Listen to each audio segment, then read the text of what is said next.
नमस्कार, बहुत स्वागत है आपका। भारत अपडेट देख रहे हैं आप। मैं हूं आपके साथ भावना त्रिपाठी। उत्तराखंड के रुड़की से बड़ी खबर सामने आ रही है, जहां मुख्यमंत्री पुष्कर सिंह धामी ने आनंद स्वरूप आर्य सरस्वती विद्या मंदिर शिशु वाटिका में नवनिर्मित भवन का लोकार्पण किया और साथ ही प्रतिभा सम्मान समारोह में मेधावी छात्र छात्राओं को सम्मानित किया। इस दौरान उन्होंने कहा कि शिक्षा और संस्कार राज्य सरकार की सर्वोच्च प्राथमिकता है। मुख्यमंत्री ने नई शिक्षा नीति, मेधावी छात्रों के लिए छात्रवृत्ति और टॉपर्स के भारत भ्रमण जैसी योजनाओं का भी जिक्र किया। वहीं कांवड़ यात्रा को लेकर उन्होंने कहा कि सरकार ने सभी आवश्यक तैयारियां पूरी कर ली हैं और श्रद्धालुओं से प्रशासन के दिशा निर्देशों का पालन करने की अपील की।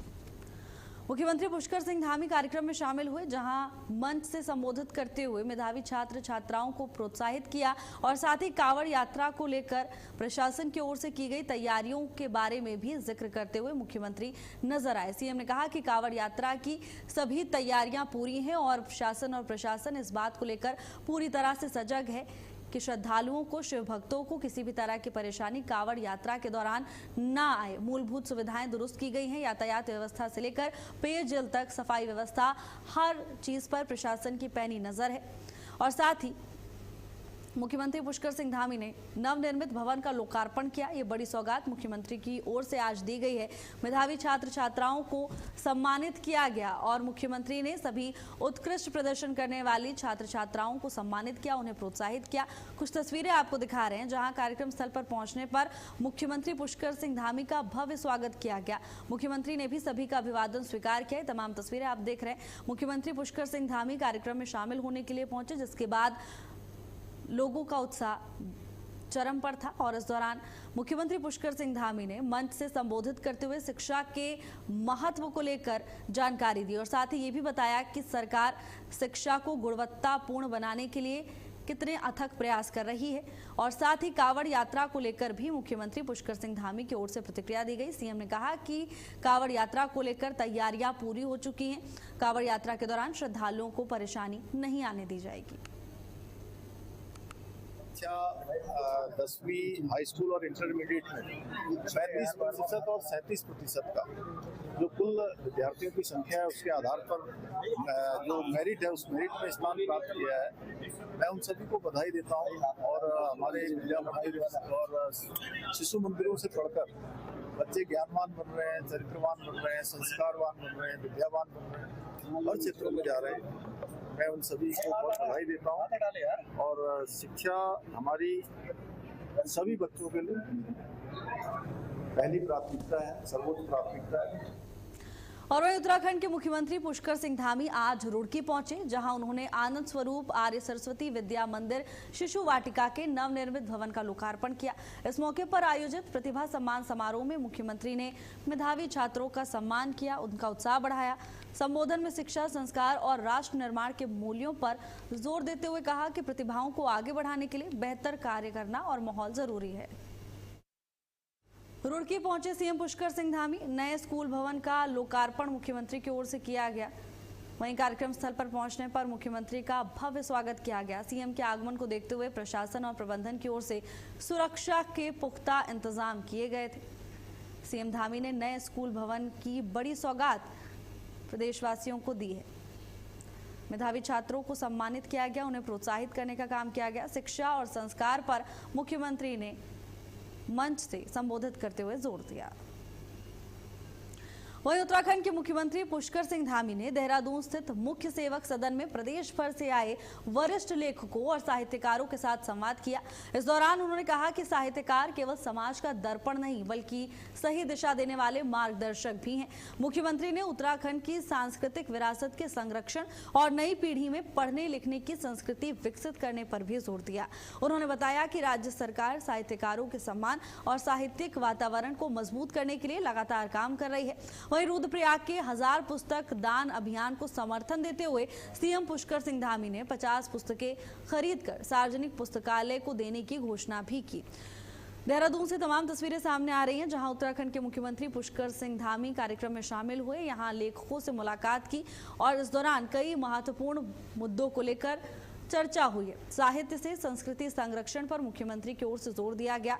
1000 पुस्तक दान अभियान को समर्थन देने मुख्यमंत्री पुष्कर सिंह धामी पहुंचे और इसके साथ ही मुख्यमंत्री की ओर से बड़ा ऐलान किया गया। 50 पुस्तकें सार्वजनिक पुस्तकालय में देने की घोषणा मुख्यमंत्री की ओर से की गई है। साहित्यकारों के साथ संवाद के दौरान मुख्यमंत्री ने तमाम चीजों पर चर्चा की कि कैसे युवा पीढ़ी को पढ़ने और लिखने में दिलचस्पी होनी चाहिए और क्या कुछ संसाधन उन्हें प्रदान किए जा सकते हैं जिससे लगातार ये परंपरा साहित्य की आगे बढ़ती रहे। साहित्यकारों से विकास पर भी मुख्यमंत्री पुष्कर सिंह धामी ने संवाद किया। साहित्य से संस्कृति संरक्षण को लेकर तमाम बिंदुओं पर चर्चा हुई है। बता दें कि तमाम तस्वीरें देहरादून से सामने आ रही हैं, जहां मुख्यमंत्री कार्यक्रम में शामिल होने के लिए पहुंचे और इस दौरान लेखकों से बातचीत की। साहित्य से संस्कृति संरक्षण पर कार्यक्रम में जोर दिया गया। 1000 पुस्तक दान अभियान को समर्थन देने के लिए खुद उत्तराखंड के मुख्यमंत्री पुष्कर सिंह धामी देहरादून पहुंचे। यहां तमाम लेखकों के साथ संवाद किया, साहित्यकारों के साथ संवाद किया और ये जाना समझा कि आने वाली युवा पीढ़ी को कैसे पढ़ने लिखने में दिलचस्पी के लिए कदम बढ़ाने हैं। उत्तराखंड में समावेशी शिक्षा को मजबूती देने की दिशा में बड़ा कदम उठाया गया है। श्रीनगर में विद्यालयी शिक्षा मंत्री डॉक्टर धन सिंह रावत ने गढ़वाल मंडल के 69 नवचयनित सहायक अध्यापक LLT विशेष शिक्षा को नियुक्ति पत्र वितरित किए। इस मौके पर उन्होंने कहा कि विशेष आवश्यकता वाले बच्चों को गुणवत्तापूर्ण शिक्षा उपलब्ध कराने में इन शिक्षकों की भूमिका बेहद अहम होगी। शिक्षा मंत्री ने कहा कि राज्य सरकार शिक्षा व्यवस्था को आधुनिक, गुणवत्तापूर्ण और समावेशी बनाने के लिए लगातार काम कर रही है। उन्होंने नवनियुक्त शिक्षकों से संवेदनशीलता, समर्पण और कर्तव्य निष्ठा के साथ अपने दायित्व निभाने का आह्वान भी किया। देहरादून से तमाम तस्वीरें सामने आ रही हैं, जहां शिक्षा मंत्री धन सिंह रावत ने नवनियुक्त शिक्षकों को नियुक्ति पत्र दिए और इस दौरान उन्होंने शिक्षा के महत्व पर जोर दिया। शिक्षा मंत्री धन सिंह रावत की ओर से कहा गया कि इस कदम से समावेशी शिक्षा को मजबूती मिलेगी। उन्होंने नवनियुक्त शिक्षकों से संवेदनशीलता, समर्पण और कर्तव्य निष्ठा के साथ अपने दायित्व निभाने का आह्वान किया। 69 विशेष शिक्षकों की नियुक्ति की गई। शिक्षा मंत्री ने नियुक्ति पत्र नवनियुक्त शिक्षकों को सौंपे हैं। साथ ही अपील की है इन तमाम नवनियुक्त शिक्षकों से कि संवेदनशीलता बनाए रखें और ये कोशिश करें कि बच्चों को क्वालिटी एजुकेशन उपलब्ध कराई जाए, यानी गुणवत्तापूर्ण शिक्षा उपलब्ध कराने के लिए जो भी बन पड़े वो शिक्षकों की ओर से किया जाए। सरकार की ओर से समावेशी शिक्षा को मजबूती देने के लिए लगातार कदम उठाए जा रहे हैं। विशेष बच्चों के विकास पर अब सरकार का फोकस है। 69 विशेष शिक्षकों को नियुक्ति पत्र कैबिनेट मंत्री की ओर से सौंपे गए। शिक्षा मंत्री ने कहा कि राज्य सरकार शिक्षा व्यवस्था को आधुनिक, गुणवत्तापूर्ण और समावेशी बनाने के लिए लगातार काम कर रही है। नवनियुक्त शिक्षकों से संवेदनशीलता, समर्पण और कर्तव्य निष्ठा के साथ अपने दायित्व निभाने का आह्वान किया।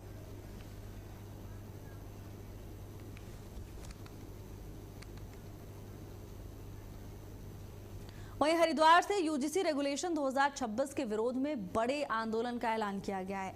काली सेना के राष्ट्रीय अध्यक्ष आनंद स्वरूप ने कहा, 5 सितंबर शिक्षक दिवस के मौके पर हर की पौड़ी से गंगा जल लेकर देहरादून तक पदयात्रा निकाली जाएगी और मुख्यमंत्री पुष्कर सिंह धामी को ज्ञापन सौंपा जाएगा। उन्होंने दावा किया कि यूजीसी रेगुलेशन शिक्षा में समानता के खिलाफ और इसे वापस लिया जाना चाहिए। साथ ही उन्होंने कहा कि मांगे पूरी नहीं होने पर आंदोलन को देहरादून से दिल्ली तक ले जाया जाएगा। आनंद स्वरूप का दावा है कि इस आंदोलन में 250 से 300 संगठन शामिल हैं। 5 सितंबर को हरिद्वार से पदयात्रा निकालने की बात की जा रही है। ये मांग है कि यूजीसी रेगुलेशन वापस लिया जाए। हरिद्वार से यूजीसी रेगुलेशन 2026 के विरोध में बड़े आंदोलन का ऐलान किया गया है। काली सेना के राष्ट्रीय अध्यक्ष आनंद स्वरूप ने कहा कि 5 सितंबर यानी शिक्षक दिवस के अवसर पर हर की पौड़ी से गंगा जल लेकर देहरादून तक पद यात्रा निकाली जाएगी और मुख्यमंत्री पुष्कर सिंह धामी को एक ज्ञापन भी सौंपा जाएगा। इतना ही नहीं, उन्होंने दावा किया कि यूजीसी रेगुलेशन शिक्षा में समानता के खिलाफ है और इसे वापस लेना चाहिए। साथ ही उन्होंने कहा कि अगर उनकी मांगे पूरी नहीं हुई तो उग्र आंदोलन किया जाएगा। आंदोलन को देहरादून से दिल्ली तक ले जाने का काम किया जाएगा। आनंद स्वरूप का दावा है कि इस आंदोलन में कई संगठन शामिल हैं। उनका दावा है कि 250 से 300 संगठन इस प्रदर्शन में, इस विरोध में शामिल होंगे। 5 सितंबर यानी शिक्षक दिवस के अवसर पर गंगा जल लेकर देहरादून तक ये पद यात्रा निकाली जाएगी और दावा किया जा रहा है काली सेना के राष्ट्रीय अध्यक्ष की ओर से कि यहां पर ज्ञापन मुख्यमंत्री को सौंपेंगे। 5 सितंबर शिक्षक दिवस है। शिक्षक सबका गुरु होता है, उसके लिए सभी समान होते हैं। शिक्षा में कोई भेदभाव न हो, इसके लिए यूजीसी एक्ट 2026 लाया गया, रेगुलेशन एक्ट 2026। उस एक्ट की वापसी हो, यह समाज को, धर्म को बांटने की एक गहरी साजिश है। उस एक्ट को और समाज में व्याप्त विषमता को दूर करने के लिए जो SC/ST एक्ट का दुरुपयोग हो रहा है जिस प्रकार से, उस एक्ट का विरोध करने के लिए हम लोग 5 सितंबर शिक्षक दिवस के उपलक्ष्य में हर की पैड़ी से लेकर और देहरादून जाएंगे, देहरादून धामी से मिलेंगे। वहीं हरेला पर्व पर रुद्रप्रयाग के जिलाधिकारी विशाल मिश्रा की एक अनोखी पहल अब जन अभियान बनती नजर आ रही है। एक पुस्तक एक वृक्ष एक उज्जवल भविष्य थीम पर शुरू किए गए पुस्तक दान अभियान को मुख्यमंत्री पुष्कर सिंह धामी का भी सहयोग मिल गया है। मुख्यमंत्री ने इस पहल की सराहना करते हुए 50 पुस्तकें सार्वजनिक पुस्तकालय को देने की घोषणा की है। रुद्रप्रयाग के जिलाधिकारी विशाल मिश्रा ने हरेला पर्व के अवसर पर जिले वासियों से एक एक पुस्तक दान करने की अपील की है। उनका कहना है कि जिस तरह हरेला पर लोग वृक्ष लगाते हैं, उसी तरह अगर हर व्यक्ति एक अच्छी पुस्तक दान करे तो जनपद का सार्वजनिक पुस्तकालय ज्ञान के भंडार में बदल सकता है। इस अभियान के तहत साहित्य, संस्कृति, इतिहास और प्रतियोगी परीक्षाओं से जुड़ी पुस्तकें दान की जा सकती हैं, जिससे युवाओं और विद्यार्थियों को पढ़ाई में मदद मिलेगी। तो देखिए, मुख्यमंत्री पुष्कर सिंह धामी ने इस पहल की सराहना की है और साथ ही इस पहल को समर्थन देते हुए मुख्यमंत्री पुष्कर सिंह धामी नजर आए। 50 पुस्तकें सार्वजनिक पुस्तकालय को देने की घोषणा सीएम की ओर से की गई है। पुस्तक दान अभियान को सीएम धामी का साथ मिला। प्रयाग में एक पहल शुरू की है जिसमें मैं सभी से अनुरोध भी करना चाहूँगा कि हरेला जो हमारा त्यौहार है उसमें वृक्ष लगाते हैं और ये हरेला पर्व हमारा महीनों चलता है। इसी तरीके से मैंने सभी से अनुरोध किया है कि यदि सभी एक एक पुस्तक दान करेंगे, ऐसी पुस्तक जो उन्हें लगता है अच्छी है, उनके घर में रखी है और वो अब वन नहीं पढ़ रहे हैं या वो खरीद कर भी दान करना चाहिए, तो जनपद रुद्रप्रयाग की लाइब्रेरी किताबों से भर जाएगी। जो हमारे युवा हैं वो किताबों को पढ़ेंगे, हमारी संस्कृति को, हमारे रीति रिवाज को जानेंगे। साथ ही जो लोग कॉम्पिटिटिव एग्जाम की तैयारी कर रहे हैं उनको भी लाभ मिलेगा। यदि कोई व्यक्ति कॉम्पिटिटिव एग्जाम की किताबों को डोनेट करना चाहता है, जनपद रुद्रप्रयाग के इस अभियान से जुड़ें और ये बहुत ही अच्छा अभियान है। हम ज्ञान रूपी वृक्ष हरेला के इस अवसर पर लगा सकते हैं। और वहीं पिथौरागढ़ में विकास कार्यों की धीमी रफ्तार पर जिलाधिकारी आशीष भटगाई ने सख्त रुख अपनाया है। जिला योजना, मुख्यमंत्री घोषणाओं और विभिन्न विकास परियोजनाओं की समीक्षा बैठक में कई विभागों की सुस्त कार्य प्रणाली पर नाराजगी जाहिर की। जिलाधिकारी ने स्पष्ट कहा कि विकास कार्यों में किसी भी तरह की लापरवाही बर्दाश्त नहीं की जाएगी। तय समय सीमा में काम पूरा करना सभी विभागों की जिम्मेदारी है। उन्होंने निर्देश दिए कि कमजोर प्रदर्शन वाले विभाग हर सप्ताह प्रगति रिपोर्ट दे। साथ ही चेतावनी दी कि सुधार नहीं होने पर संबंधित अधिकारियों के खिलाफ सख्त कार्रवाई की जाएगी। पिथौरागढ़ में महत्वपूर्ण मंथन हुआ और इस दौरान सुस्त विभागों को साफ तौर पर चेतावनी जिलाधिकारी की ओर से दी जा चुकी है। उन्होंने कहा कि अगर लापरवाही बरती गई तो कड़ी कार्रवाई होगी। तय समय सीमा में सभी परियोजनाओं को धरातल पर लागू किया जाए। जनहित योजनाओं का लाभ जल्द से जल्द लोगों तक पहुंचे, इसको लेकर जिलाधिकारी पूरी तरह से सजग नजर आ रहे हैं। और इसी कड़ी में एक महत्वपूर्ण बैठक हुई जहां जिलाधिकारी ने तमाम विभागों को ये निर्देश दिए हैं कि काम में किसी भी तरह की लापरवाही या देरी बर्दाश्त नहीं की जाएगी। अनियमितता पाए जाने पर कड़ी कार्रवाई प्रशासन की ओर से की जाएगी। ये साफ तौर पर निर्देश दिए गए कि जनहित योजनाओं को जल्द से जल्द लागू किया जाए। है जिला योजना की 20 सूत्री कार्यक्रम की समीक्षा, 25 सूत्री कार्यक्रम की समीक्षा और 1905 जो होता है हेल्पलाइन, उसकी समीक्षा यहाँ पर जनपद स्तर पर की गई है। और जिला योजना में सभी विभागों को जो बजट है वो अमुक्त किया जा चुका है, तो विभागों को निर्देश दिया गया है कि वो जो कार्य उनके हैं उनको यथाशीघ्र प्रारंभ करते हुए गुणवत्ता के साथ पूर्ण कराना सुनिश्चित करेंगे। साथ ही साथ 20 सूत्री कार्यक्रम में जो विभाग अभी डी श्रेणी में बने हुए हैं तो उनको विशेष प्रयास करने की आवश्यकता है, जो डी में है और जो सी श्रेणी में है और बी श्रेणी में है। वहीं हरिद्वार में शुरू होने जा रही कांवड़ यात्रा से पहले काली सेना के राष्ट्रीय अध्यक्ष स्वामी आनंद स्वरूप महाराज का बयान चर्चा में है। कांवड़ियों से उन्होंने अपील की है कि वो खरीदारी करते समय दुकानदार की पहचान सुनिश्चित करें, गैर हिंदू दुकानदारों से कावड़ या अन्य सामग्री ना खरीदें। साथ ही उन्होंने कहा कि जिन दुकानों पर नामपट नहीं होगा उनके खिलाफ कार्रवाई की जाएगी। स्वामी आनंद स्वरूप ने यह भी दावा किया कि यदि प्रशासन कार्रवाई नहीं करता तो काली सेना स्वयं कदम उठाएगी। उनके इस बयान के बाद कावड़ यात्रा की तैयारियों के बीच अब एक नई बहस छिड़ गई है।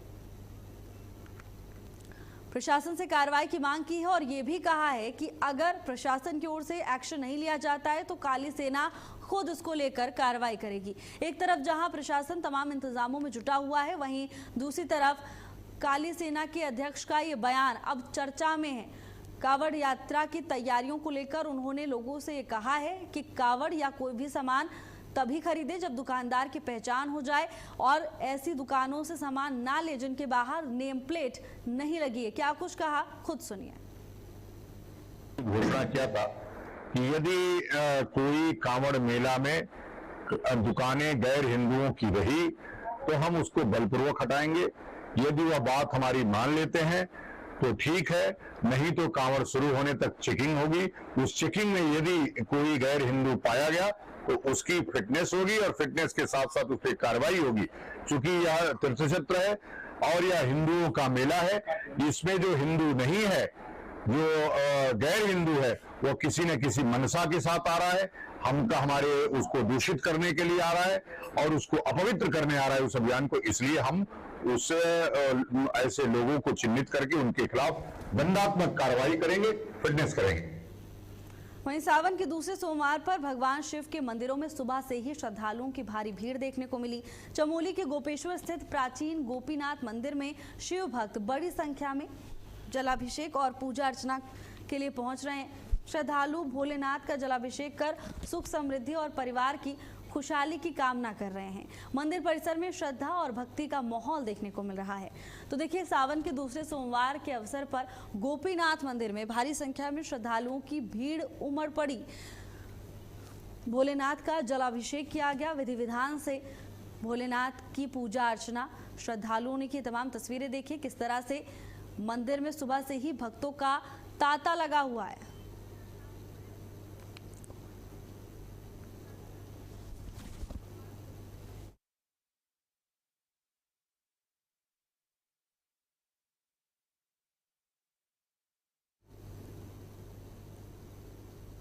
और वहीं उत्तराखंड के लक्सर के खानपुर से इस वक्त बड़ी खबर सामने आ रही है। बिजली कटौती, लो वोल्टेज और घायल लाइनमैन को मुआवजा ना मिलने से नाराज ग्रामीणों और किसानों ने बिजली घर पर जोरदार प्रदर्शन किया। गुस्साए प्रदर्शनकारियों ने बिजली घर पर ताला जड़ दिया, जिससे पूरे क्षेत्र को बिजली आपूर्ति से जूझना पड़ा। ग्रामीणों का आरोप है कि 3 दिन पहले पोल से गिरकर घायल हुए लाइनमैन को अब तक मुआवजा नहीं मिला है। मामले की जानकारी मिलने पर पुलिस और बिजली विभाग के अधिकारी मौके पर पहुंचे, लोगों को समझाने का प्रयास किया, लेकिन फिलहाल प्रशासन प्रदर्शनकारियों से बातचीत कर मामला सुलझाने में जुटा हुआ है। बिजली कटौती और लो वोल्टेज से ग्रामीण परेशान हैं और इसी को लेकर लोगों का गुस्सा फूट पड़ा। हालांकि मामले की जानकारी मिलने पर पुलिस मौके पर पहुंची और प्रदर्शनकारियों को समझाया गया।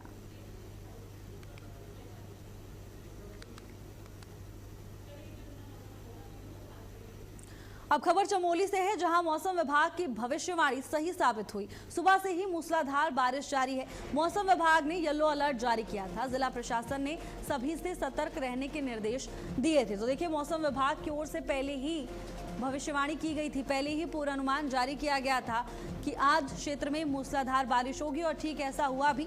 मौसम विभाग ने येलो अलर्ट जारी किया था, लोगों से सतर्क रहने की अपील की थी। सुबह से ही लगातार मूसलाधार बारिश क्षेत्र में जारी है। जिला प्रशासन ने लोगों से अपील की थी कि सतर्क रहें, सावधान रहें। अगर जरूरी ना हो तो यूं ही घर से बाहर ना निकले। अनावश्यक यात्रा से बचने की अपील मौसम विभाग की ओर से की गई थी। सुबह से ही लगातार मूसलाधार बारिश जारी है। मौसम विभाग ने येलो अलर्ट जारी किया था। जिला प्रशासन ने सभी से सतर्क रहने के निर्देश दिए हैं और अभी भी मौसम विभाग लगातार लोगों से अपील कर रहा है कि घरों से निकलने से पहले या किसी भी यात्रा पर जाने से पहले एक बार मौसम विभाग के पूर्वानुमान पर नजर जरूर डालें। सुबह से ही लगातार मूसलाधार बारिश जारी है। हालांकि मौसम विभाग की ओर से पहले ही ये प्रिडिक्शन दिया गया था, ये भविष्यवाणी की गई थी कि क्षेत्र में भारी बारिश हो सकती है और ठीक ऐसा ही हुआ भी। सुबह से ही लगातार बारिश का दौर देखने को मिल रहा है। हालांकि भीषण गर्मी से लोगों को राहत जरूर मिली है। लगातार हो रही बारिश की वजह से तापमान में गिरावट आई है। उमस भरी गर्मी से लोगों को राहत पहुंची है। मौसम विभाग ने येलो अलर्ट जारी किया था। लोगों से सतर्क रहने की अपील मौसम विभाग की ओर से की जा रही है।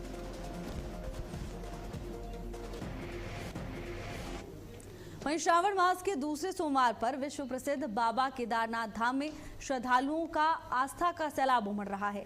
मॉनसून के बीच भी यात्रा सुचारू रूप से जारी है। जिला प्रशासन, पुलिस, एसडीआरएफ और अन्य संबंधित विभाग यात्रा को सुरक्षित और व्यवस्थित बनाए रखने के लिए लगातार मुस्तैदी से डटे हुए हैं। मॉनसून को देखते हुए सभी सेक्टर्स में विशेष सतर्कता बरती जा रही है। यात्रा मार्ग पर लगातार निगरानी रखी जा रही है। सभी प्रमुख मार्ग फिलहाल सुरक्षित और सुचारू हैं। वहीं केदारनाथ धाम में मौसम साफ रहने से श्रद्धालु बिना किसी परेशानी के दर्शन कर रहे हैं। प्रशासन ने यात्रियों से मौसम की जानकारी लेकर ही यात्रा करने और जारी दिशा निर्देशों का पालन करने की अपील की है। तो देखिए, यात्रा को देखते हुए प्रशासन की ओर से व्यापक इंतजाम किए गए हैं। श्रावण मास का दूसरा सोमवार और इसको देखते हुए श्रद्धालुओं की भारी भीड़ केदारनाथ धाम में उमड़ रही है। प्रशासन ने सुरक्षा को लेकर भी व्यापक इंतजाम किए हैं। श्रद्धालुओं को किसी तरह की परेशानी ना हो यात्रा के दौरान, इसको लेकर प्रशासन पूरी तरह से सजग नजर आ रहा है। केदारनाथ धाम में श्रद्धालुओं का सैलाब उमड़ पड़ा। मॉनसून के बीच भी लगातार यात्रा जारी है और भारी संख्या में केदारनाथ धाम श्रद्धालु पहुंच रहे हैं और बाबा केदार के दर्शन कर आशीर्वाद प्राप्त कर रहे हैं।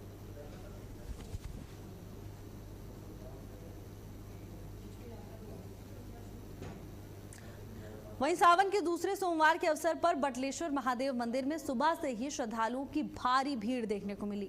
भगवान शिव के जलाभिषेक और पूजा अर्चना के लिए श्रद्धालु सुबह से ही मंदिर पहुंचने लगे हैं। सावन के पवित्र महीने में सोमवार का विशेष महत्व माना जा रहा है और यही वजह है कि बटलेश्वर महादेव मंदिर में श्रद्धालुओं में खासा उत्साह नजर आया। भक्तों ने भगवान शिव का जलाभिषेक कर विधि विधान से पूजा अर्चना की और सुख समृद्धि की कामना की। मंदिर परिसर में पूरे दिन भक्तिमय माहौल बना रहा और श्रद्धालु भगवान शिव के जयकारे लगाते हुए नजर आए।